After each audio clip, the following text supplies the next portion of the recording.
Okay, 49 question असतील. संख्या का बरं एवढी कमी आज? ठीक आहे, चला सुरू करू आपण. हे क्वेश्चन सोडवलेले आहेत का तुम्ही? सगळ्यात महत्वाचं बघा, हे क्वेश्चन तुम्ही सोडवलेले आहेत का?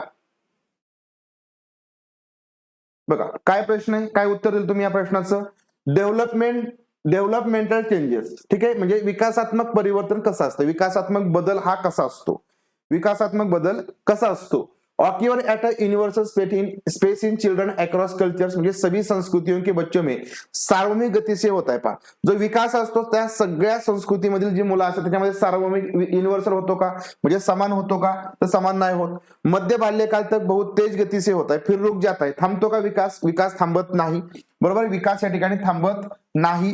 हमेशा एक रैखिक तरीके से होता है, एक आयामी होता है. एक रैखिक तरीके से असतो का? तर नाही, तो स्पायरल असतो. कसा असतो? स्पायरल, कमी जास्त असेल. एक आयामी नसतो, तो बहुआयामी असतो. विकास कसा असतो? बहुआयामी असतो. मग तुमचं राहिलं उत्तर कोणतं? ऑप्शन क्रमांक 4, वंशानुगत कारक. म्हणजे वंशानुगत कारक या ठिकाणी तुमचा अनुवंश आहे, अनुवंशिक घटक असतील आणि पर्यावरणीय प्रभाव यांची परस्पर क्रिया म्हणजेच या ठिकाणी काय? विकासात्मक बदल असतो. बरोबर, ऑप्शन क्रमांक 4. ऑप्शन क्रमांक 4 तुमचं करेक्ट उत्तर येणार आहे. बघा प्रश्न पुढचा बघा, प्रश्न काय होता सांगा, काय उत्तर दिलं तुम्ही याचं?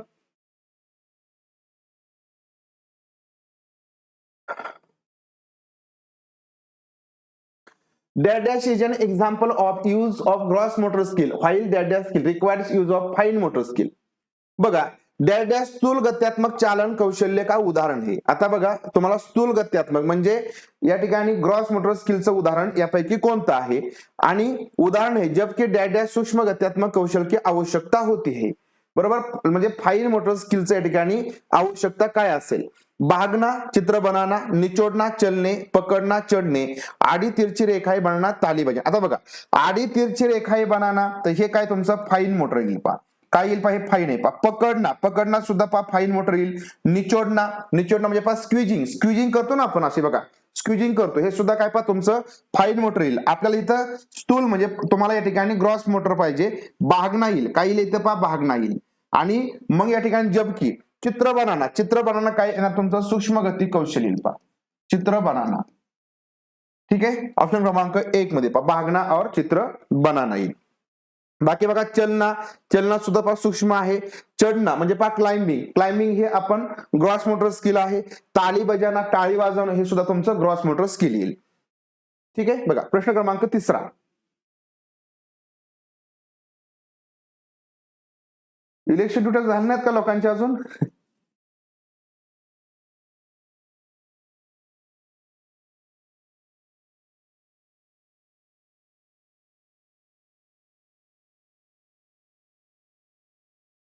Which of the child would be in the middle childhood stage? इनमें से कौन सी बच्ची मध्य बाल्यावस्था में होगी? या ठिकाणी बघा, मिडल चाइल्डहुड स्टेज मध्ये खालीलपैकी कोण असेल? मग आपल्याला त्या विशेषणवरून म्हणजे जी काही वैशिष्ट्य असतात त्या वैशिष्ट्यावरून आपण या ठिकाणी काय करावं लागेल? पहा लक्षात घ्यावं लागेल. बरोबर, बघा काय म्हटलंय? एक बच्ची जिसने अभी सामाजिक संदर्भ में नकल सीखना शुरू किया है. बघा काय होतंय? सामाजिक संदर्भ पण नकल करणं या ठिकाणी पहा सुरू केलं आहे. म्हणजे a child beginning to learn imitation to social context. आता बघा, जी सामाजिक संदर्भ नकल करणं म्हणजे हे तुमचं या ठिकाणी आपण काय म्हणू, जे शिशु गट आहे ना तिथूनच या ठिकाणी ते सुरू होत असतं. म्हणजे अगदी तुमचं 1 वर्षाचं असेल मूळ, ते सुद्धा या ठिकाणी अनुकरण करायला शिकतं. बरोबर, नंतर बघा, एक बच्ची जो अमूर्त विचारों को आसानी से पालन कर सकते. अमूर्त विचार हे तुमच्या ठिकाणी म्हणजे जे वरचा गट आहे पहा, म्हणजे आपण कधी म्हणूया की या ठिकाणी तुमचं 12 प्लस या वयोगटामध्ये या ठिकाणी अमूर्त विचार पहा होत असतात. बरोबर, म्हणून या ठिकाणी मध्य बाल्यावस्थेमध्ये ही नसणार आहे. एक बच्ची जो सकारात्मक खेलों में शामिल नहीं हो सकती. म्हणजे काय म्हटले बघा, a child who can not indulge in a cooperative play म्हणजे काय? एक बच्ची जो सकारात्मक खेलों में शामिल नहीं हो सकती. याचा अर्थ काय? की मुलीचं अजून सोशलायझेशन झालेलं नाही. बरोबर, म्हणजे ही या ठिकाणी शिशु गटामध्ये आहे. बरोबर, त्यानंतर बघा, एक बच्ची जो तार्किक रूप से तर्क कर सकते और संरक्षण कर सकते है. म्हणजे तुमचा जो काही आपण म्हणूया की मूर्त संक्रियात्मक अवस्था, तर हीच अवस्था आपली असते मिडल चाइल्डहुड. बरोबर, म्हणजे या ठिकाणी बघा तर्क करू शकते आणि ते संरक्षण करू शकते. तर ऑप्शन क्रमांक 4 तुमचं उत्तर पहा या ठिकाणी येणार. पहा तर्क आणि संरक्षण करणं. तर्क आणि संरक्षण करणारी जी मुलं असतात तर ही तुमची मिडल चाइल्डहुड मध्ये असणार. बरोबर. ऑप्शन क्रमांक 4. इथे बघा सहकारात्मक खेळ कळत नाही म्हणजे तिचं सोशलायझेशन अजून झालेलं नाही म्हणजे ही शिशु गटामध्ये असेल. करेक्ट. चला प्रश्न पुढचा काय बघा. असर्शन अभिकथन दिले आणि रिझन दिले पा. बच्चे सर्वप्रथम अपने परिवार में व्यवहार के तरीके सीखते हैं. व्यवहार के तरीके सीखते और मूल्य और जीवन के मानदंडों को जानते हैं. सगळ्यात आधी परिवारामध्ये जी काही व्यवहाराची पद्धत आहे वागण्याची पद्धत आहे तर ती या ठिकाणी शिकायला मिळते. बरोबर. आणि त्याच्यानंतर मूल्य और जीवन के मानदंड को जानते हैं आणि त्याच्यानंतर या ठिकाणी मूल्य असतील जीवनाचे मानदंड असतील तर ते या ठिकाणी ते समजू शकतात. बरोबर. म्हणजे बघा बच्चे सगळ्यात आधी परिवारामध्ये या ठिकाणी जो व्यवहार आहे जो वागणं आहे बिहेवियर आहे त्या ठिकाणी शिकतात. हे तुमचं काय येईल पा बरोबर येईल. पहिलं विधान काय पा बरोबर आहे. रिझन काय म्हटले बघा. परिवार बच्चों के सामाजिकरण का एक द्वितीयक अभिकारक दुसरा घटक आहे का नाही. तुमचा परिवार काय पा प्रथम आहे पा. परिवार काय पा तुमचा प्रथम आहे म्हणजे तुमचं रिझन काय पा इथं पूर्णपणे चुकीचं आहे. म्हणजे ए बरोबर परंतु आर या ठिकाणी पा चुकीचा आहे. बरोबर. ऑप्शन क्रमांक सी या ठिकाणी पा करेक्ट येईल. चला आलं का सगळ्यांचं करेक्ट. सगळ्यांचं बरोबर आलं का. Which of the following is a correctly matched pair. आता बघा खालील पैकी जोड्या बरोबर लावलेल्या कोणत्या आहेत पा. कौन-सा युग्म सही मिलान है पा. सही मिलान कोणतं आहे बघा. शैशवावस्थामध्ये बघा शैशवावस्थेमध्ये बच्चा तर्क को लागू करता अनुमान लगाने में सक्षम होता है. शैशवावस्थेमध्ये या ठिकाणी हे करू शकतो का मुलगा हे करू शकत नाही. बरोबर. तर्क वगैरे करू शकत नाही. पूर्व संक्रियात्मक अवस्था. बरोबर. म्हणजे प्री ऑपरेशन स्टेज मध्ये काय होते बघा निगमनात्मक व तार्किक सोच प्रारंभ होते. निगमनात्मक तार्किक सोच ही तुमची फॉर्मल मध्ये होत असते. कुठे होते फॉर्मल मध्ये होत असते म्हणजे चुकीचं. मूर्त संक्रियात्मक अवस्था बच्चा वर्गीकरण आणि संरक्षण करतात आहे. बरोबर. मागचा क्वेश्चन याच्यावरती होता. संरक्षण करू शकतो आणि तो वर्गीकरण करू शकतो म्हणजे कन्सेप्ट इथे त्याच्या डेव्हलप होतात. तर ही तुमची करेक्ट जोडी येईल. अमूर्त संक्रियात्मक अवस्था में बच्चा अनुकरण की सुरुवात अनुकरण कल्पनात्मक खेळ सुरू करत आहे हे तुमच्या ठिकाणी पूर्व संक्रियात्मक अवस्थेमध्ये येईल. बरोबर. ऑप्शन क्रमांक 3 तुमच्या ठिकाणी करेक्ट आला. आला का सगळ्यांचा करेक्ट. चला प्रश्न पुढचा बघा. प्रश्न क्रमांक 6 काय होता. तर in Piaget's cognitive development theory the process for search for balance between self and the world is referred to as. पियाजे के संगठनात्मक विकास के सिद्धांत के अनुसार स्वयं व पर्यावरण के बीच संतुलन की खोज की प्रक्रिया क्या कहलाती. संतुलन सगळ्यात महत्त्वाचं एकच शब्द लक्षात ठेवायचा की पर्यावरण बघा काय म्हटलंय स्वतः आणि स्वतः म्हणजे स्वतः असणारे आणि जे वातावरण असेल या दोघांमध्ये पर्यावरण के बीच संतुलन की खोज की प्रक्रिया क्या कहलाती है. ठीक आहे. सामीकरण म्हणजे इक्विलिब्रेशन आलं संघटन आलं समावेशन आलं आणि समायोजन आलं. तर बघा या ठिकाणी तुमचं जे समावेशन असतं आणि जे समायोजन आहे या दोघांमध्ये बॅलन्स ठेवला जात असेल म्हणजे तुम्ही समावेशन करता आणि जे तुमचं समायोजन होतं. समावेशन म्हणजे काय करणं एखादी नवीन संकल्पना फक्त आपण काय करतो म्हणजे जोडतो. जुनी जी तुमची संकल्पना असेल त्याच्यासोबत जे नवीन तुमचं नॉलेज असेल ओल्ड नॉलेज आणि न्यू नॉलेज हे फक्त तुम्ही जोडून जोडता. त्याला काय म्हणायचं त्याला ऍसिमिलेशन म्हणजे समावेशन म्हणतो. आणि समायोजन म्हणजे काय की या ठिकाणी नवीन नॉलेजमध्ये जुन्या नॉलेजमध्ये नवीन नॉलेजमुळे काय होतं बदल करतो त्याला आपण समायोजन म्हणतो. आणि या दोघांमध्ये सुद्धा ज्यावेळेस काय बॅलन्स असतो या दोघांमध्ये पण ज्यावेळेस बॅलन्स असतो त्याला आपण म्हणतो इक्विलिब्रेशन म्हणतो. त्याला काय म्हणतो सामीकरण म्हणतो. ऑप्शन क्रमांक 1 याचं उत्तर आहे काय येणार याचं सामीकरण म्हणायचं. आणि ऑर्गनायझेशन म्हणजे काय करणं जे काय माहिती आहे त्याचं व्यवस्थीकरण करणं. लक्षात आलं का सगळ्यांचं इक्विलिब्रेशन. बघा त्या चारही कन्सेप्ट आपण थोडक्यात इथं समजून घेऊया कारण हे सारखं तुम्हाला पियाजेच्या या सगळ्या कन्सेप्ट आहेत. जीन पियाजे बरोबर. जीन पियाजे काय म्हणतो बघा समावेशन म्हणजे काय असिमिलेशन म्हणजे नये अनुभव को पुराने स्कीमा में फिट करना.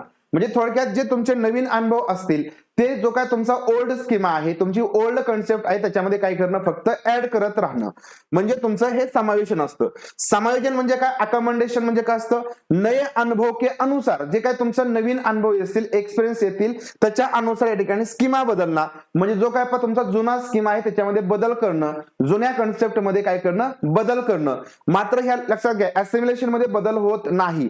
अकॉमोडेशन मध्ये काय होतो बदल होतो चेंज होतो.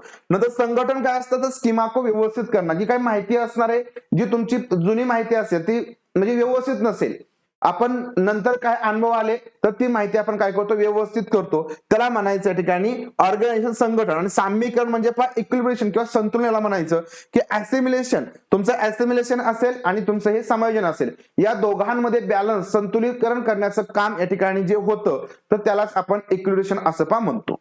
लक्षात आलं? ह्या कन्सेप्ट बघा पाठीमागे सुद्धा हे प्रश्न रिपीट झालेले आहेत.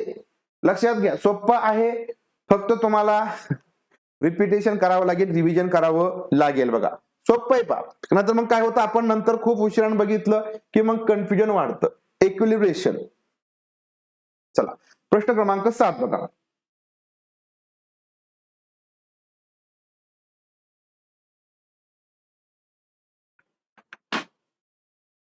बघा, which of the following statements about लेव वैगोस्की views of children is correct?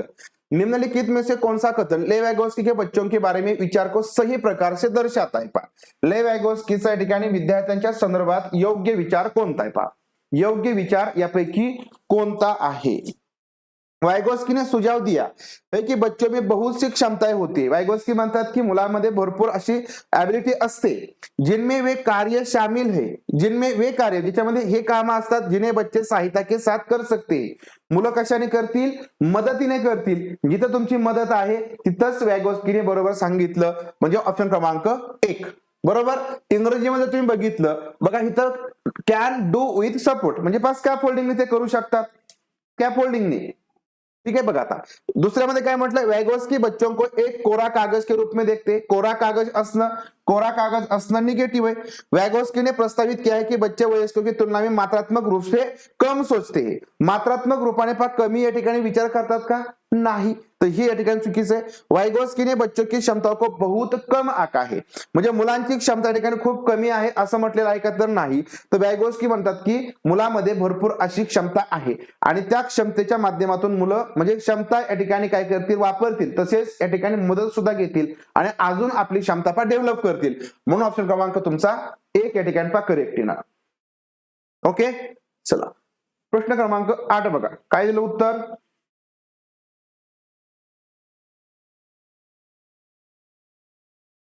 एक शिक्षिका किस संरचना का इस्तेमाल करती है? एक शिक्षिका किस संरचना का इस्तेमाल करती है जब वह एक बच्ची की जिक्सॉ पहेली, बघा, एक बच्ची की जिक्सॉ पहेली बनाने में मदद करते हैं इशारे व संकेतों से. इशारे आणि संकेत. आता जिक्सॉ माहिती आहे तुम्हाला की अशा प्रकारचे बघा असे काहीतरी तुकडे असतात आणि हे तुकडे काय करायचे? जोडायचे. म्हणजे चित्र वगैरे असतात ते तुकड्यामध्ये असतं आणि ते जोडायचं असतं. म्हणजे एक काही कोड वगैरे असतील, चित्र सुद्धा असतात, ते जिक्सॉ म्हणतो. त्याला आपण काय म्हणतो? जिक्सॉ म्हणतो. आता इथं सगळ्यात लक्षात महत्वाचं म्हणजे लक्षात घ्यायचं की इथं तुमचे इशारे आणि संकेत जे तुम्हाला जिथं दिसेल ना, इशारा आणि संकेत ज्या ठिकाणी दिसेल, बरोबर, म्हणजे काय बघा, तुम्हाला इथे इंग्रजीमध्ये शब्द लक्षात घ्या, जिक्सॉ पजल्स, गिव्हिंग हिंट्स आणि क्यूज जिथं तुम्हाला दिसेल तर तिथं लक्षात ठेवायचे वैगोस्की असतात. तिथं कोण असतात? वैगोस्की असतात. आणि वैगोस्कीने काय सांगितलं मग? स्वतंत्र खोज सांगितली का? स्वतंत्र खोज कोणी सांगितली? पियाजेने सांगितली. कोणी सांगितली? पियाजे सांगितलं. पाड कोण सांगतंय? बघा, इशारे आणि संकेत असे तिथं पाड असतो, तिथं पास स्कॅफोल्डिंग असते. काय असते? स्कॅफोल्डिंग. हे वैगोस्कीचे. उद्दीपन असेल, अनुसरण असेल, हे तुमचं स्किनर सोबत असतं. बघा, हे कोणासोबत असतं? स्किनर सोबत असतं, स्कॅफोल्डिंग असतं. ऑप्शन क्रमांक 2. प्रश्न क्रमांक 9 बघा.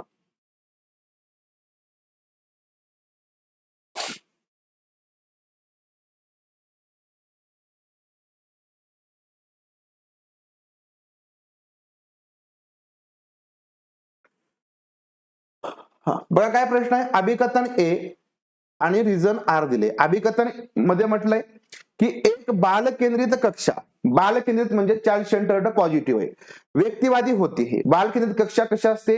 व्यक्तिवादी असते. और एक कठोर संरचित, कठोर म्हणजे रिगर, ठीक आहे, रिगर संरचित पाठ्यक्रम का अनुसरण करते. कठीण असते का?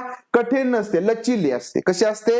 लचिली असते. लक्षात ठेवायचं, लचिली असते. आणि इतर या ठिकाणी व्यक्तिवादी नसते. व्यक्तिवादी असते का? नसते. तर ते आपण ग्रुपिंग मध्ये करतो. म्हणून या ठिकाणी तुमचं अभिकथन जे आहे ते चुकीचं आहे. अभिकथन कसं आहे? पूर्णपणे चुकीचं आहे. आता रिझन बघा, बच्चा सबसे, आता बघा तुमचं जर पहिलं चुकीचं असेल ना तर बघा तुमचं हे येणार नाही, हे नाही येणार, तुमचं हे नाही येणार, तुमचा ऑप्शन क्रमांक 4 इथं येऊन जातो. बरोबर. आता बघा, बच्चा सबसे अच्छा तब सीखता जब शिक्षक तानाशाह और नियंत्रक होता है. तर शिक्षक कसा, तानाशा पाहिजे का? म्हणजे या ठिकाणी तानाशा नकोय. कसा पाहिजे? लोकशाही मार्गाने शिकवणारा पाहिजे, नियंत्रक नको, कंट्रोलर नको. तिथं काय पाहिजे? तो एक सुविधा दाता असायला पाहिजे. काय पाहिजे? तो एक सुविधा दाता पाहिजे. बरोबर, काय पाहिजे? सुविधा दाता पाहिजे. एक फॅसिलिटर पाहिजे. एक काय पाहिजे? फॅसिलिटर पाहिजे. म्हणजे तुमच्या ठिकाणी उत्तर कोणतं येणार? चौथं येणार, ऑप्शन क्रमांक 4. ठीक आहे, चलो बघा पुढचं. बघा प्रश्न क्रमांक 10.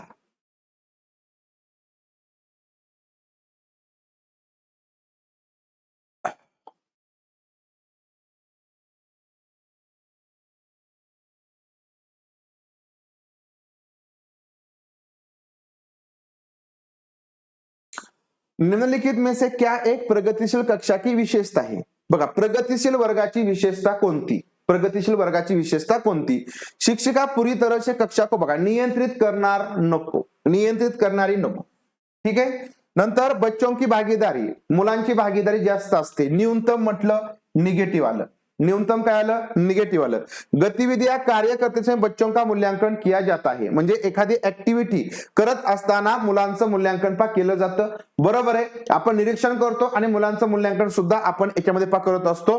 म्हणून तुमचा ऑप्शन क्रमांक 3 येणार. समय सारणी, बैठकी व्यवस्था, तय. तय म्हणजे फिक्स.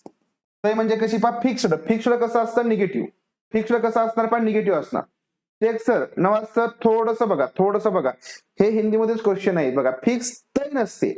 बघा तुमचा 40 स्टँडर्ड जर हे असेल ना, 40 स्टँडर्ड जर वर्ग असेल ना, तर मुलांची बैठक व्यवस्था फिक्स नसते. मुलं कशीही बसू शकतात, त्यांना जसं वाटेल तसं बसू शकतात, त्यांच्या मनाला जसं वाटेल तसं ते बसायला ते त्या ठिकाणी स्वतंत्र असतात. म्हणजे children are assessed while doing activities or task. ज्यावेळेस तुमची या ठिकाणी ऍक्टिव्हिटी असेल तर त्याच वेळेस या ठिकाणी त्यांचं मूल्यमापन होत असतं.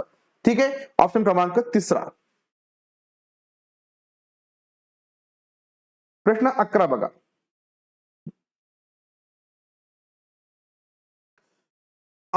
अमृत तर्क देता है कि हम कानूनों को बदल सकते हैं. अमृत नावाचा विद्यार्थी आहे, तर तर्क देतोय की हम कानूनों को बदल सकते. आपण काय करू शकतो? आम्ही जो काही कायदे आहेत ते बदल शकतो. कधी? यदि वे समाज की जरूरतों को पूरा नहीं करते. म्हणजे जर कायदे असतील, कायदे कानून असतील, जर समाजाची गरज या ठिकाणी पूर्ण करत नसतील तर आपण ते कायदे बदलू शकतो. लेकिन यह आपसी सहमति और लोकतांत्रिक प्रक्रिया के माध्यम से किया जाना चाहिए. परंतु हे तुमची एक सहमती असायला पाहिजे. म्हणजे आपसी म्हणजे एकमेकांमध्ये सहमती असायला पाहिजे. आणि लोकतांत्रिक प्रक्रिया म्हणजे हे हुकुमशाही नको, तो लोकतांत्रिक प्रक्रिया के माध्यम से किया जाना चाहिए. लॉरेंस कोल्बर के अनुसार अमृत नैतिक तर्क की किस अवस्था में आता है? बघा आता सांगा कोणती अवस्था आहे. आता तुमच्या लक्षात आलं की या ठिकाणी कायदे कानून बदलले जातात. तर ही तुमची 3री स्टेज आहे. कोणती स्टेज आहे? एकदम शेवटची 3री स्टेज आहे. मग त्याच्यामध्ये काय, त्याचं नाव कोणतं तुमचं असायला पाहिजे ते लक्षात ठेवायचं.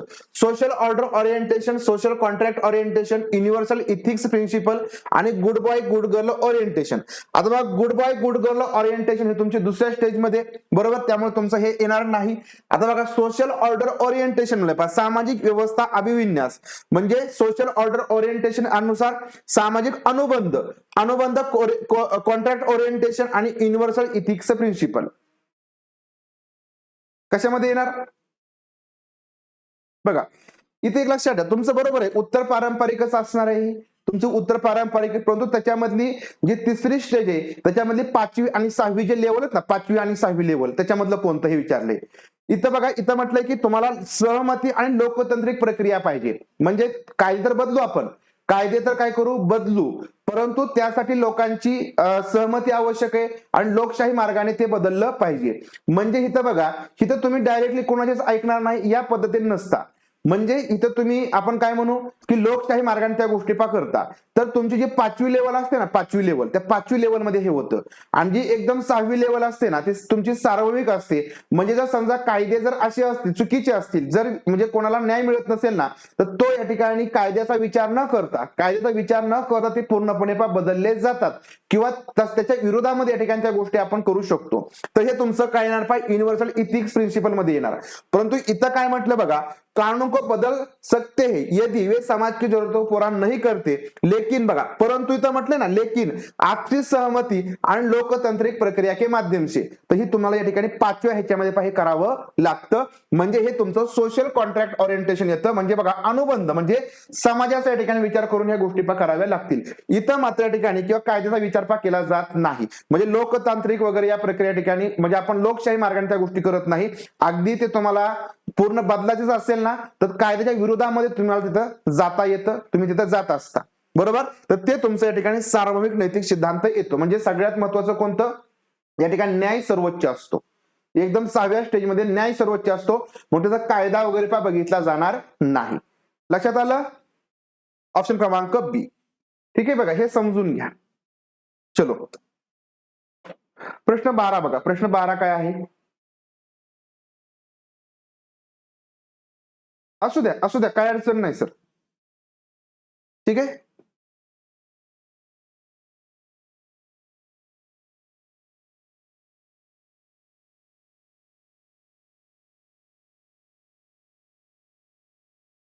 फक्त त्या दोघांमध्ये फरक आहे बघा. दोघांमध्ये फरक आहे तो एक लक्षात ठेवा. दोघांमध्ये फरक आहे. जिथं तुमचा एक लोकशाही मार्गाने समाजाचा विचार केला जाईल ना तर ती 5वी स्टेज असणार आहे.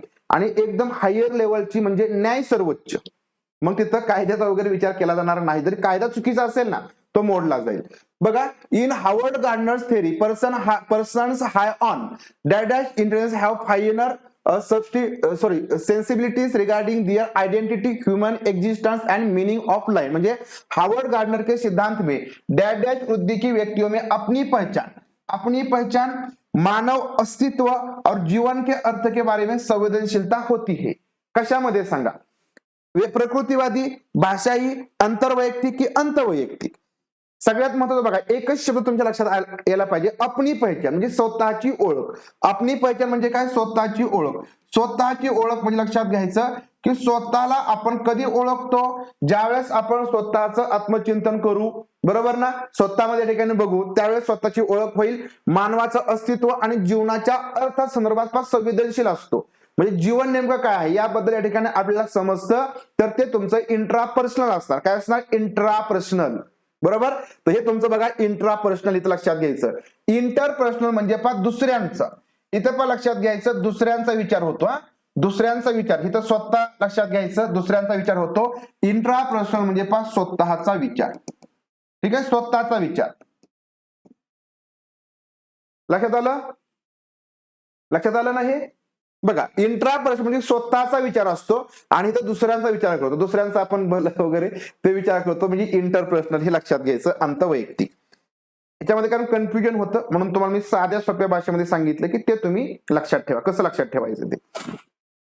प्रश्न काय बघा. गिफ्ट के तौर पर कार मिलने पर एक 5 साल की बच्ची बोली. आता बघा गिफ्ट मिळालं. काय मिळालं गिफ्ट मध्ये. कार मिळाली. कार दिली गेली. आता बघा यह मेरे लिए नहीं है. ती काय म्हणते ही कार माझ्यासाठी नाही. लडकियों कारों से नहीं खेलती. म्हणजे ती म्हणते बघा मुली गार्डन सोबत खेळत नाही. मग सांगा हे काय आहे. मला बाहुली द्यायला पाहिजे. बरोबर ना. तर या ठिकाणी मग जेंडर भूमिका में लचीलापणा आहे का. नाही. जेंडर प्रासंगिकता आहे का. तर ही तुमची जेंडर रूढीवादिता आहे. याला म्हणतो जेंडर स्टिरियोटाइप आहे. जे या ठिकाणी पूर्व परंपरागत चालू आलेला आहे की या ठिकाणी म्हणजे चालत आलेला आहे की मुली काय करतायत. मुली स्वयंपाक करतील, मुली मेहंदी काढतील, मुली रांगोळी काढतील, मुली गाड्या नाही खेळणार. बरोबर. बाहुली खेळतील, भांडी कुंडी खेळतील. तर हे काय आहे. हे जेंडर रूढीवादिता असतं. ऑप्शन क्रमांक 3. जेंडर स्थिरता नाही. ऑप्शन क्रमांक 3 जेंडर स्टिरियोटाइप. बरोबर. चला बघा.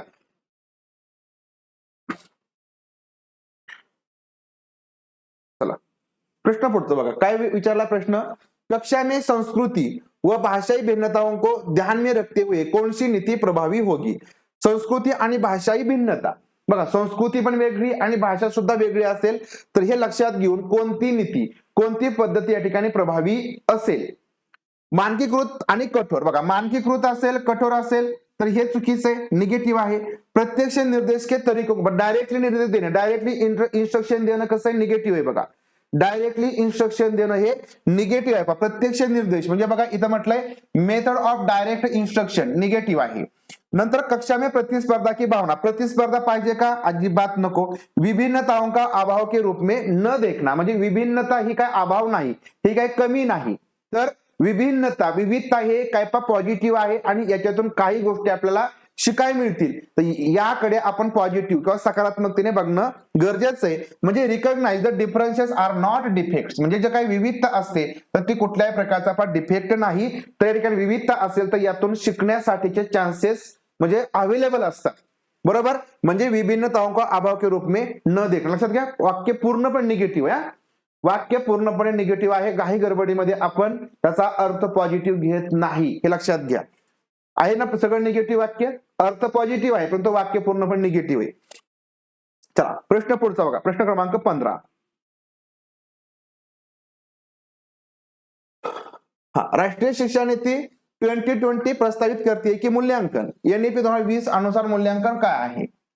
शैक्षणिक वर्ष में एक बार ली जाने वाली औपचारिक परीक्षाओं के माध्यम से किया जाना चाहिए. एकदाच फक्त घेतलं पाहिजे का, एकदा घेतलं पाहिजे का, म्हणजे थोडक्यात इथं समेटिव्ह पाहिजे का, समेटिव्ह नको. बरोबर, यस यस, खूप छान. एक निश्चित अवधि में बच्चे की प्रगति का पता लगाने के लिए महत्वपूर्ण आहे. म्हणजे या ठिकाणी मूल्यांकन एका निश्चित अवधीमध्ये म्हणजे निश्चित एका पिरियड मध्ये मुलांची प्रगती या ठिकाणी समजून घेण्यासाठी महत्वाचं आहे एका पिरियड मध्ये. नंतर बघा सभी शैक्षिक गतिविधियों का केंद्र होना चाहिए. सभी शैक्षिक गतिविधियों का केंद्र होना चाहिए. इथं काय म्हटलंय, जे काय बघा must be at the center of all educational activities. योग्यता के क्रम में बच्चों को रँक देने के लिए महत्व. रँक द्यायची गरज आहे का, रँक देण्याची आवश्यकता नाही. रँक या ठिकाणी निगेटिव्ह आलं. आता सांगा तुमचं दुसऱ्यामध्ये आणि तिसऱ्यामध्ये थोडंसं बघा काय म्हटलंय याच्यामध्ये समजून घ्या. Is important to find out a children's progress over a certain period of time.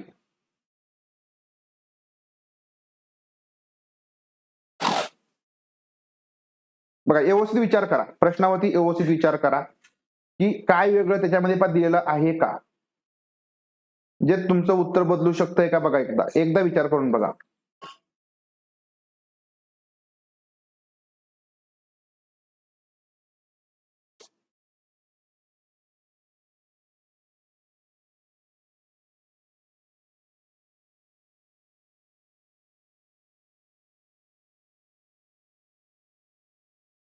बघा तुम्हाला दोघांपैकी काय वाटतंय का, वेगळं काय वाटतंय का, वेगळं काय जाणवतंय का.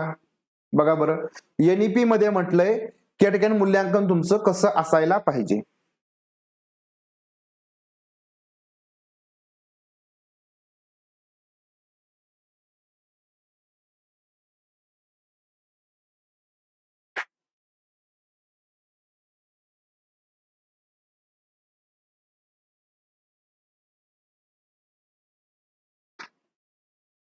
याच्यामध्ये बघा तुमचं जे दुसरं जे म्हटलं ना, एक निश्चित अवधि में बच्चों की प्रगति का पता लगाने के लिए महत्वपूर्ण आहे.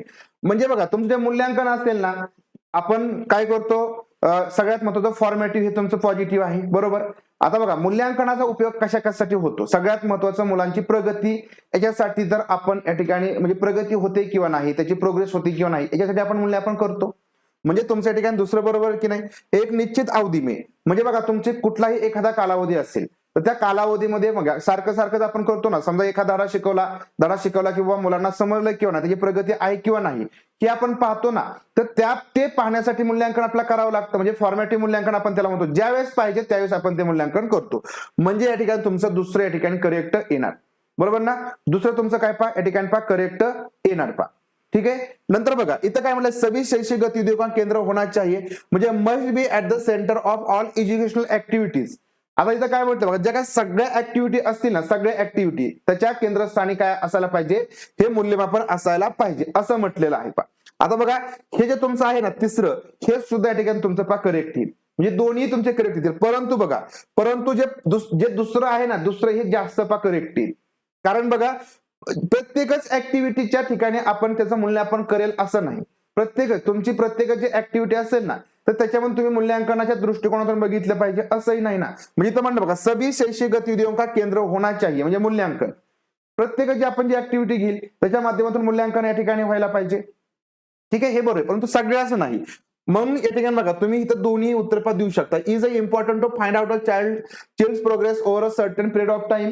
ठीक आहे, हे सुद्धा महत्वाचं आहे, कारण प्रोग्रेस या ठिकाणी महत्वाची, प्रोग्रेस या ठिकाणी होती किंवा नाही हे आपल्याला बघायचं आहे. आणि सगळ्यात महत्वाचं must be at the center of all educational activity. एज्युकेशनच्या काय सगळ्या ऍक्टिव्हिटी असतील त्या सेंटरला तुमचं मूल्यमापन असायला पाहिजे. ही दोन्ही उत्तर ठिकाणी पहा करेक्ट येतील पहा.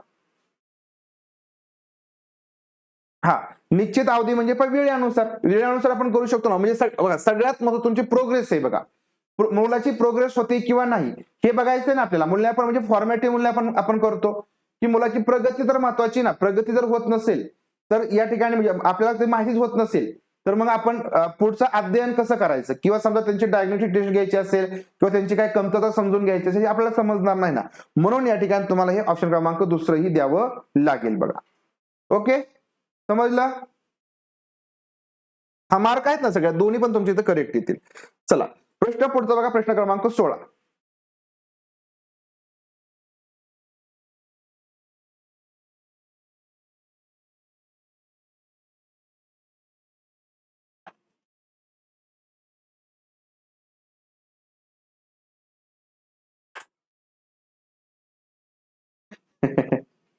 नाही ना, तिथं बघा सगळ्यात जो तुमचा योग्य असेल ना, प्रगती महत्वाची आहे.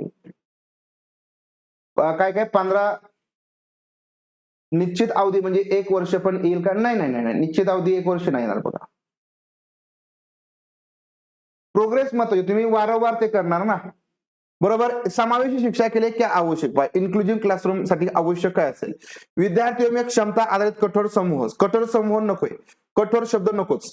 व्यक्तिगत भेदभाव मतभेदों का ध्यान और सम्मान. व्यक्तिगत मतभेद जे व्यक्तिगत मतभेद असेल त्यांचं ध्यान आणि त्याचा सन्मान केला पाहिजे. हे तुमच्या ठिकाणी महत्वाचं आहे. विशेष विद्यार्थियों के लिए केवल व्यावसायिक शिक्षण, विशेष विद्यार्थी पर केवल व्यावसायिक शिक्षण निगेटिव्ह आलं. व विद्यार्थी जिन्हें दिव्यांगता है उनके बारे में रूढ़िवाद बनाना. रूढीवाद करायचा का जे दिव्यांग विद्यार्थी असतील त्यांच्या प्रती, तर अजिबात नाही. तर तुमच्या ठिकाणी बघा consideration and respect of individual differences, जे व्यक्ती भिन्नता आहे त्याचा सन्मान आपल्याला ठेवावा लागेल. बरोबर. प्रश्न क्रमांक 17 बघा. Which of the following behaviour is an identifier of dyslexia. सांगा आता डिस्लेक्शियाची ओळख सांगा. बी को डी के रूप में लिखना, बी डी सारखं लिहायचं आणि 21-12 सारखं लिहायचं. नंतर बघा low attention span and high physical activity, low attention span and high physical activity ADHD. Frequent mood swing लगेच मूड म्हणजे या ठिकाणी लगेच या ठिकाणी काय होतं, मन बदलतं. आणि अपमानजनक व्यवहार कशामध्ये येईल, डिस्लेक्सिया. तर बी को डी के रूप में लिखना. आता बघा बरेच जण म्हणतील की सर हे डिस्ग्राफिया आहे, तर असं नाही. ठीक आहे, तुम्हाला म्हणजे डिस्लेक्सिया असल्यामुळे तुम्ही तसं लिहिता. लक्षात आलं. म्हणून हे तुमचं या ठिकाणी ऑप्शन क्रमांक 1 येणार. Return B age D 21 age A 12. प्रश्न पुढचा बघा.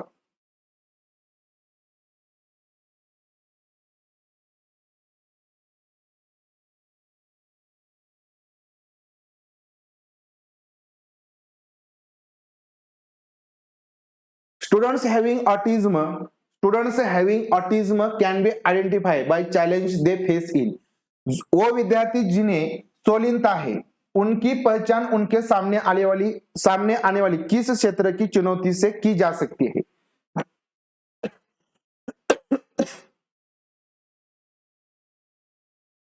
हार्दिकचा प्रश्न चुकला होता. बघा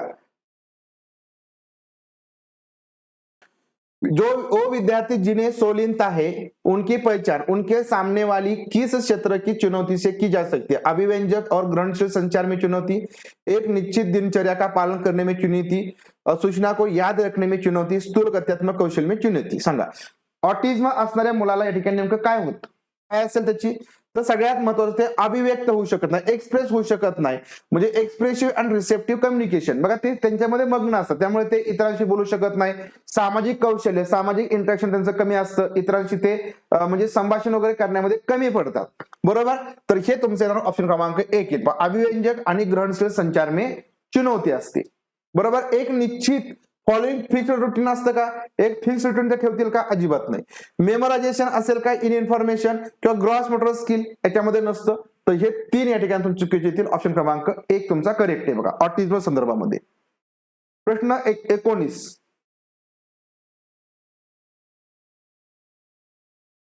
successful inclusion of students with locomotor disabilities requires.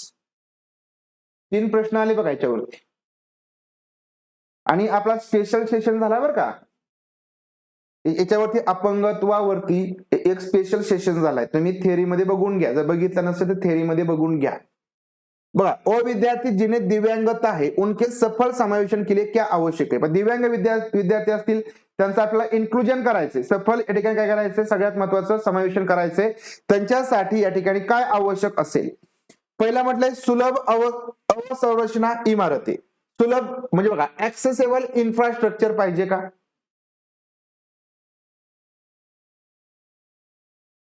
Asha madam, Mahesh sir, का बरं?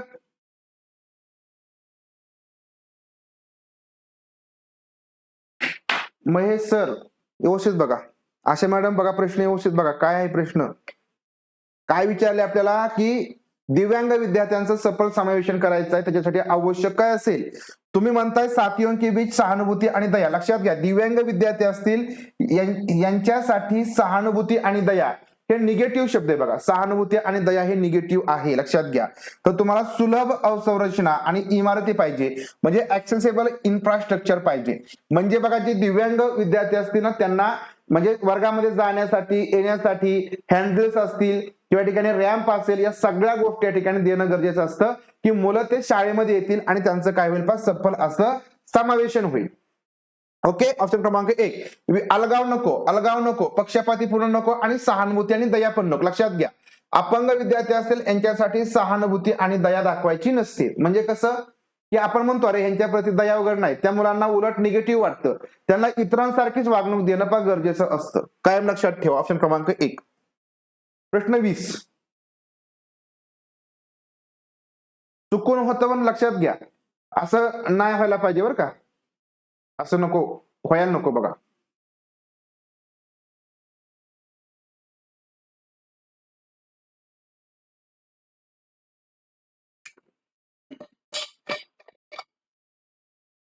आणि 1 मार्क खूप महत्वाचा आहे.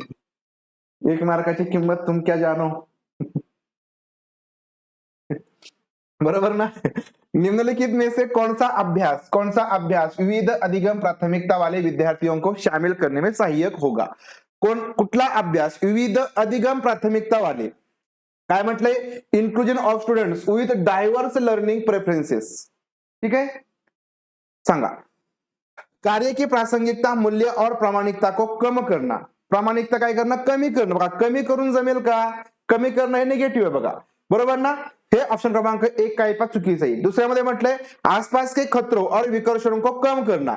म्हणजे बघा आता विविध अधिगम प्राथमिकता म्हणजे ज्यांना समजा या ठिकाणी विशेष गरज आहे ना, म्हणजे थोडक्यात आपण काय म्हणूया जे अंध आहे, जे समजा काय म्हणूया ज्यांना ऐकायला येत नाही, हे सगळे विद्यार्थी त्याच्यामध्ये येतील. ज्यांना विविध गरजा आवश्यक, ज्यांना विविध त्यांच्या गरजेनुसार शिक्षणाची आवश्यकता असते, तर हे असे. मग सगळ्यात महत्वाचं त्यांच्यासाठी काय करायचं की ज्याच्यामुळे पण डिस्ट्रक्शन होईल, ज्याच्यामुळे या ठिकाणी त्यांचं कन्फ्युजन होईल, अशा प्रकारचं जे वातावरण आहे ते कमी करायचा प्रयत्न आपण केला पाहिजे. म्हणजे काय करायचं, आसपास के खतरो और विकर्षणों को कम करना. म्हणजे बघा minimise threats and distraction in the surroundings. तर हे या ठिकाणी आपण कमी केलं पाहिजे. बरोबर ना. विविध गरजा असणाऱ्या विद्यार्थ्यांसाठी उपकरण और सहाय्यक तकनीक तक पहुंच कम करणं. बघा कम करणं म्हटलंय, कमी करा म्हटलंय. उलट अशा विद्यार्थ्यांना उपकरणं आणि जे सहाय्यक तकनीक असतील ना ह्या जास्त पुरवायच्या, कमी पुरवायच्या म्हटलंय हे. त्यामुळे हे तुमचं निगेटिव्ह येईल. विद्यार्थियों को की व्यक्तिगत पसंद और स्वायत्त को प्रतिबंधित करना. हे कसं आहे पण निगेटिव्ह आलं. प्रतिबंधित करणं निगेटिव्ह आहे. ओके. नाही बघा ते तुमच्या अनुभवावरनं पण मला दरवर्षी समजतं की या ठिकाणी 1 मार्क किती महत्वाचा असतो. म्हणून बघा तुम्हाला मी सांगितलंय, बघा तुम्हाला मी पहिल्या दिवसापासून सांगत आलोय 150च प्रश्न सोडवायचे, बिलकुल त्याच्या पाठीमागे पळायचं नाही. म्हणजे काय होतं, आपण प्रश्न सोडवा, सुटले पाहिजे 150 कव्हर कसे करायचे, अजिबात पळू नका. 90 मार्क आपल्याला मिळवायचे आहेत ना, 90 प्लस घ्यायचे आहेत ना, तुमचे 120 होऊ द्या, 130 होऊ द्या, परंतु ते तुम्ही गडबडीत नका सोडवू. म्हणजे 150च्या मागे तुम्ही पळायच्या नादामध्ये आपले बरेच प्रश्न आपण चुकतो. वाचताना तेच म्हणलं, चुका नका होऊ. ज्योती मॅडम, चुका नाही झाल्या पाहिजे. म्हणजे तुम्ही, मी म्हटलं ना, अजिबात नाही, 150 प्रश्न नाही तुमचे वाचून झाले तरी काही हरकत नाही. तुमचे 130 होऊ द्या, अगदी 140 होऊ द्या, 10 प्रश्न सोडून द्या, काही अडचण नाही. तुम्ही बघा, जे असं करतात ना त्यांचा स्कोर 100% तुम्हाला 100च्या प्लसच असतो. चुका कमी करा, 10 मार्क तुमच्या चुकामुळे जातात. बघा काय प्रश्न आहे, किस सिद्धांत पर आधारित कक्षा में विद्यार्थी स्वयं पहल करके, म्हणजे स्वतः या ठिकाणी काय करतात, ओळखतात, पहल करके चर्चा में सक्रिय भागीदारी करके शिकते. स्वतः या ठिकाणी शोधन वगैरे करतात आणि त्यातून काय करतात, या ठिकाणी ज्ञानाची निर्मिती करतात. त्याला आपण काय म्हणतो, व्यवहारवादी म्हणायचं का, व्यवहारवादी स्किनर. अनुकरण करके शिकणं, अनुकरण स्किनर. ठीक आहे. सामाजिक संरचनावादी म्हणजे बघा सोशल कन्स्ट्रक्टिव्हिजम येणार ऑप्शन क्रमांक 3. प्रतिपादक शिक्षण, एक्सप्लिकेटिव्ह टीचिंग येईल का, तर अजिबात नाही. तुमचं काय येईल पा, कन्स्ट्रक्टिव्हिजम येईल. तुमचं काय येणार आहे इथं, ज्ञान रचनावादी येईल. लक्षात घ्या, सोशल कन्स्ट्रक्टिव्हिजम ही जी काही पद्धत मांडली, कोणी मांडली, वॅगोस्कीने. वॅगोस्की म्हणा किंवा ठिकाणी जीन पियाजे म्हणा, तर हे सुद्धा काय म्हणतात की मुलं स्वतः या ठिकाणी काय करतात, सक्रियतेने भाग घेतात आणि त्याच्यामध्ये स्वतःच्या नॉलेजची निर्मिती करतात. याला सामाजिक संरचनावादी किंवा ज्ञान रचनावादी सिद्धांत असं पण बोललं जातं. ठीक आहे, चलो पुढचा प्रश्न बघा. मिनिंगफुल लर्निंग, सार्थक अधिगम काय पा, सार्थक अधिगम किंवा अर्थपूर्ण अधिगम, याला काय म्हणतो, सार्थक अधिगम किंवा अर्थपूर्ण अधिगम काय पा.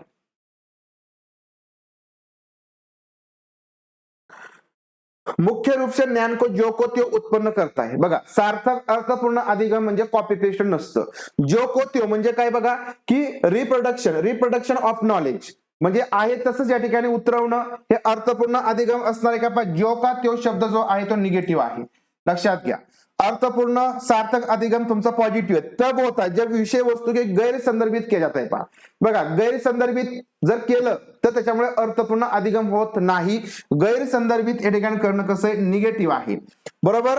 तब होता जब सक्रिय रूप से विद्यार्थियों के अधिगम को नियंत्रित करते. बघा, सक्रिय म्हटलंय, परंतु अधिगमला नियंत्रित करा असं म्हटलेलं आहे. जर तुम्ही नियंत्रण केलं, तुम्ही जर कंट्रोल ठेवलं तर मुलांवरती प्रेशर येतो. बरोबर. म्हणून लक्षात घ्या, नियंत्रित हा शब्द कसा आहे, निगेटिव्ह आहे. हा शब्द निगेटिव्ह आहे, हा शब्द निगेटिव्ह आहे. तुमचं उत्तर ऑप्शन क्रमांक 4 येणार. बरोबर. काय म्हटलं का, मे विश्लेषण समालोचनात्मक सोच समस्या समाधान की प्रक्रिया शामिल आहे. म्हणजे अर्थपूर्ण अधिगम मध्ये शिक्षणामध्ये विश्लेषण असतं, समालोचनात्मक सोच असते, म्हणजे तुमची अनालिसिस, क्रिटिकल थिंकिंग आणि प्रॉब्लेम सॉल्व्हिंग हे याच्यामध्ये असतं.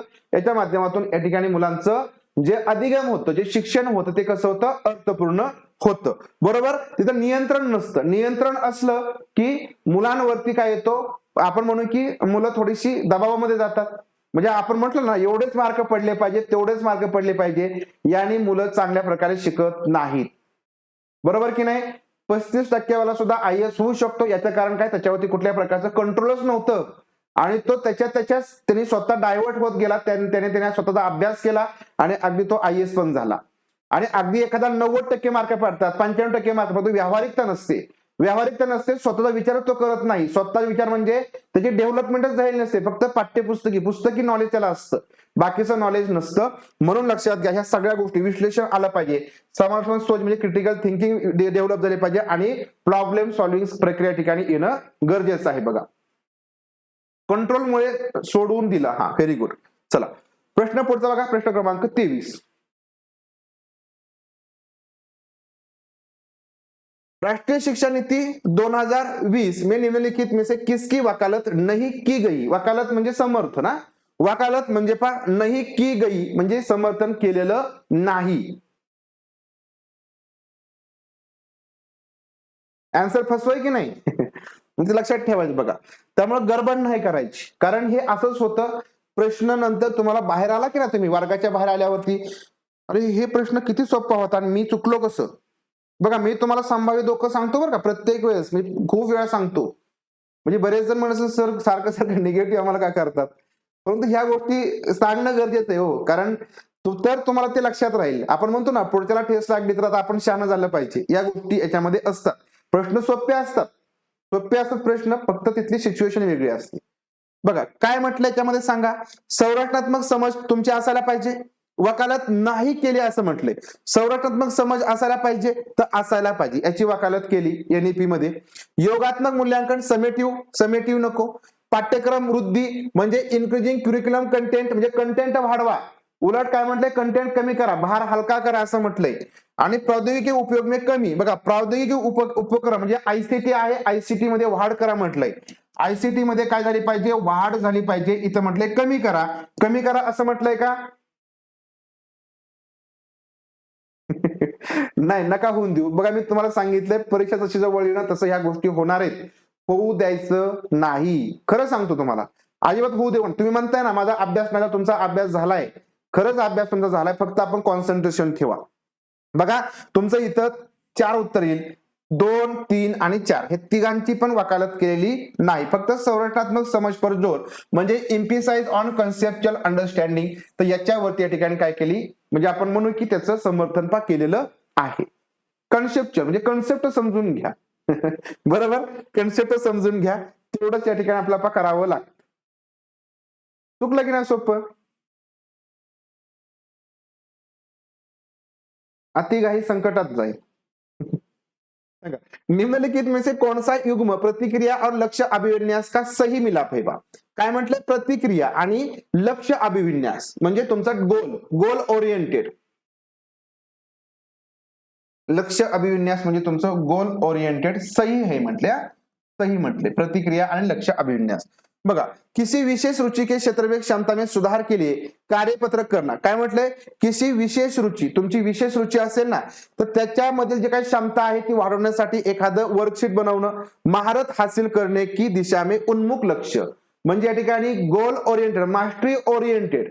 काय म्हटलं, मास्टरी ओरिएंटेड म्हटलं. नकद पुरस्कार जीतने के लिए परीक्षा की तैयारी करना, परिहार उन्मुख प्रदर्शन लक्ष्य. काय म्हटलं बघा की नकद पुरस्कार जीतने के लिए परीक्षा की तयारी करना, परिहार उन्मुख प्रदर्शन. परिहार म्हणजे काय, या ठिकाणी तुमचा परफॉर्मन्स म्हणजे तुम्ही परफॉर्मन्स केले की तुम्हाला काय मिळणार आहे, एकदा जे बक्षीस आहे ते मिळणार आहे. ठीक आहे. कक्षा में प्रथम स्थान प्राप्त करने के लिए किसी विषय की अतिरिक्त कक्षाएं लेना. परिहार म्हणजे दाखवण्यासाठी, बरोबर ना, परिहार म्हणजे परफॉर्मन्स वाढवण्यासाठी. दूसरों से पिछड़ा प्रदर्शन न करने के लिए कड़ी मेहनत करना, प्रदर्शन की दशा में उन्मुख लक्ष्य.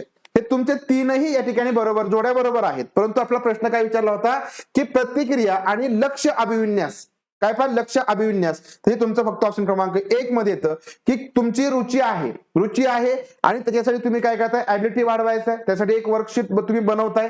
तर त्यासाठी तुम्ही महारत हासिल करण्यासाठी म्हणजे तुमचं या ठिकाणी मास्टरी ओरिएंटेड दिशेमध्ये तुमचं उन्मुख लक्ष असणार आहे. पहा ऑप्शन क्रमांक 1 मध्ये पहा. ठीक आहे, खाली नाही बघा. दूसरों से पिछड़ा प्रदर्शन न करने के लिए कड़ी मेहनत करना. बघा दूसरों से पिछड़ा प्रदर्शन न करने के लिए कड़ी मेहनत करना, प्रदर्शन की दिशा में उन्मुख नाही. बघा दुसऱ्यापासून या ठिकाणी आपण कमी राहू नये यासाठी तुम्ही जी मेहनत करता ना ती स्वतःसाठी असते. म्हणजे तुमचं इथं महारत उन्मुख आला असतं. याच्यामध्ये महारत उन्मुख पाहिजे होतं, जे तुमचं चौथं पण चुकीचं इथं. ओके, चला ऑप्शन क्रमांक 1 बघा. प्रश्न क्रमांक 25.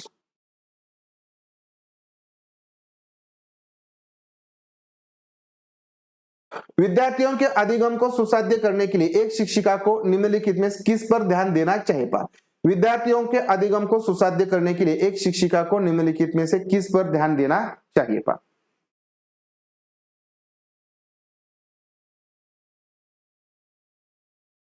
बघा काय म्हटलंय, परीक्षाओं के प्रति भय. बघा भय पैदा करना निगेटिव्ह आहे. ठीक आहे, निगेटिव्ह आहे. रटकर याद करना निगेटिव्ह आहे. निष्क्रिय सुनना निगेटिव्ह. बच्चों के पूर्व ज्ञान से संबंध जोड़ना. ऑप्शन क्रमांक 4. Enable linkage with what the children already non म्हणजे त्यांना जे ऑलरेडी माहिती त्याच्यासोबत या ठिकाणी आपण काय करायचं, संबंध जोडायचा. तर हे या ठिकाणी तुमचं अधिगम सुसाध्य होईल. प्रश्न 26. बघा मी तुम्हाला अजून एक सांगतो की जिथं तुम्हाला वाटेल ना इथं थोडासा माझा वेळ जाईल ना तर तो प्रश्न डायरेक्टली स्किप करा. गोल पण करू नका, स्किप करा डायरेक्टली आणि डायरेक्टली पुढच्या प्रश्नाकडे जा. तुमचे असे 4-5 प्रश्न असतील की तुम्ही सगळं तुमचं झालं की नाही, ज्यावेळेस तुमचं डोकं एकदम शांत होईल, तुमचं प्रेशर कमी होईल ना, त्या प्रश्नांची उत्तर तुम्ही अचूक देऊ शकता 100%. बघा आता ज्यावेळेस आपण टेस्ट घेतोय ना, त्यावेळेस थोडंसं त्याचा म्हणजे काय रिहर्सल करा, म्हणजे एक रंगीत तालीम तशी करा की जे अवघड आहेत ना ते शेवटी सोडायचा प्रयत्न करा. बघा बरं तुम्हाला सोडतायत का? ठीक आहे. Which of the following is a constructive approach for dealing with the misconception carried by student? बघा मिसकन्सेप्शन बद्दल सांगायचंय. काय म्हटलंय? निम्नलिखित में से कौन सा विद्यार्थी द्वारा निर्मित भ्रांतियों से निपटने के लिए एक रचनात्मक दृष्टिकोन आहे? मिसकन्सेप्शन आपण या ठिकाणी काय काय सोडवायचे आहेत. मिसकन्सेप्शन या ठिकाणी त्यांच्या अपन बरोबर करायचे. रटने याद रखने के लिए बहुत सारी विषय वस्तु देना निगेटिव है. ऐसी परिस्थिती बनना ज्या गलत धारणा व्यक्त करना प्रतिभा, ज्या चुकीच्या धारणा असतात, ज्या मिसकन्सेप्शन आहेत त्या प्रेझेंटच करू नका. म्हणजे बघा आपण तर म्हणतो ना, जे चुकीचं आहे ते उलट ऍक्सेप्ट करा. इथं म्हटलंय प्रतिबंधित करा, म्हणजे सांगायचं नाही, चुकीचं काही सांगा, सगळं बरोबर सांगायचं. अॅक्युरेसी अशी कोणाचीच येणार नाही, म्हणून तुमचं हे दुसरं चुकीचं आहे. भ्रांतियों के प्रत्युत्तर हेतु प्रयोग और अवलोकन के अवसर देना, म्हणजे बघा ज्या भ्रांती असतील त्याच्या प्रत्युत्तर हेतू प्रयोग आणि अवलोकन म्हणजे ऑब्झर्वेशन करा, प्रयोग करा, याची संधी उपलब्ध करून द्यायची. एखादी तुमची मिसकन्सेप्शन असेल, एखादी संकल्पना चुकीची असेल तर त्यासाठी तुम्ही ऑब्झर्वेशन करायला संधी द्या. मुलांना ऑटोमॅटिक समजेल की अरे आपली ही जी कन्सेप्ट आहे चुकीची बरं का, मी वेगळं समजत होतो, असं आहे का. म्हणजे आपलं पण असं होतं ना की प्रश्नाचं उत्तर तुम्ही चुकीच दिलं, आता मी समजून सांगताना म्हणता अरे हा मी असं विचार केला बरं का, परंतु हे चुकीचं होतं. म्हणजे लक्षात घ्या की संधी दिली पाहिजे आपण त्यांना. तर हे तुमचा ऑप्शन क्रमांक 3 येईल. बघा बरोबर. इथं म्हणलं विद्यार्थियों की पूर्व मान्यता और वैकल्पिक अवधारणा को अनदेखा करना, दुर्लक्षित करणं काय येणार, पण निगेटिव्ह येणार. बरोबर, हे काही निगेटिव्ह येईल. प्रश्न 27.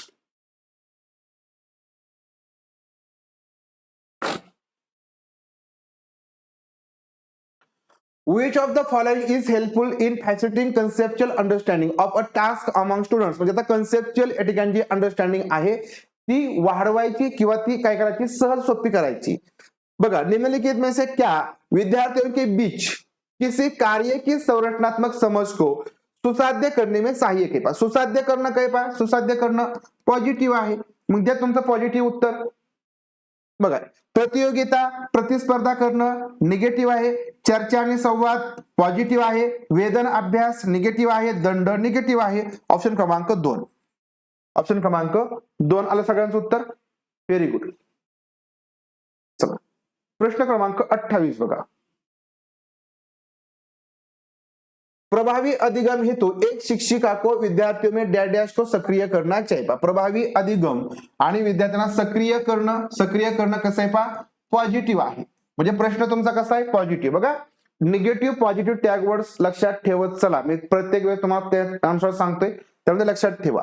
प्रभावी अधिगम करायचा आहे तर शिक्षक को विद्यार्थियों में डैश को सक्रिय करना चाहिए. क्षमता को स्थायी मानने की धारणा. स्थायी मानणं म्हणजे फिक्स.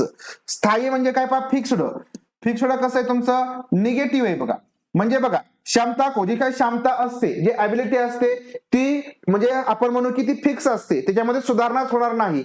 अशा ठिकाणी मुलांना सांगायचं का नाही, तर तुमची क्षमता ही वाढू शकते, तुमची ऍबिलिटी वाढू शकते. तुमचे 4 प्रश्न आता चुकतायत ना, तुमचे 2 प्रश्न या ठिकाणी म्हणजे आपण काय म्हणू की बरोबर येण्याची क्षमता तुमची वाढेल, तुमचे मार्क वाढतील. फक्त काय करायचं, तुम्ही त्यासाठी प्रयत्न योग्य प्रकारे करायचे.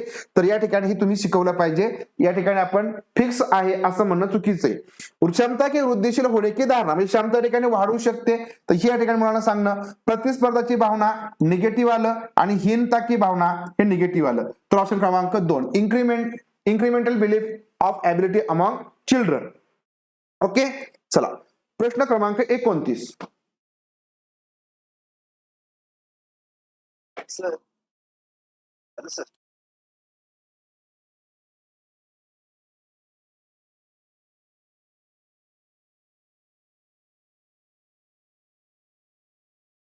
घेऊया आपण सर, ठीक आहे घेऊया. पण तुम्हाला मी बरेच टॅगवर तुमची ओळख झाली बघा, बरोबर ओळख तुमची झाली याच्यामध्ये. Which of the following is not an example of extrinsic motivation? आता बघा आंतरिक प्रेरणेचं कोणतं उदाहरण नाही पा. एक्सट्रिन्सिक म्हटलंय का, सॉरी एक्सट्रिन्सिक म्हटलंय, बाह्य अभिप्रेरणेचं उदाहरण नाही पा. एक्सट्रिन्सिक म्हटलंय म्हणजे बाह्य प्रेरणेचं उदाहरण नाही पा. दंड से बचने के लिए गृह कार्य करना, दंड से बचने के लिए गृह कार्य करना हे बाह्य अभिप्रेरणेचं उदाहरण आहे, बरोबर आहे. ज्ञान प्राप्त करने के लिए वाद विवाद समूह में शामिल होना, बघा ज्ञान प्राप्त करण्यासाठी ही आंतरिक प्रेरणा, काय पाहिजे आंतरिक प्रेरणा आहे. आंतरिक प्रतियोगिता जीतने के लिए शतरंज शिकणं म्हणजे प्रतियोगिता जिंकण्यासाठी म्हणजे हे तुमचं काय येणार पहा या ठिकाणी बाह्य येईल, बरोबर. साथियों को प्रभावित म्हणजे दुसऱ्या ठिकाणी प्रभावित करण्यासाठी इम्प्रेस पाडण्यासाठी ही तुमची बाह्य प्रेरणा येते. तुमचं उत्तर ऑप्शन क्रमांक 2 येईल. उत्तर काय येणार पहा ऑप्शन क्रमांक 2. ज्ञान प्राप्त करने के लिए वाद विवाद समूह में शामिल होना. प्रश्न शेवटचा बघा. Dash dash is likely to dash dash students achievement, dash dash के इस्तेमाल से विद्यार्थियों को उपलब्धि में डैश डैश होने की संभावना है. नाही असं काही नसतं, पर्याय दुसरा तिसरा असं काही नसते, ठीक आहे. म्हणजे ते करतात ते, परंतु प्रश्न तुमचे खालीवर असतात हे लक्षात घ्या.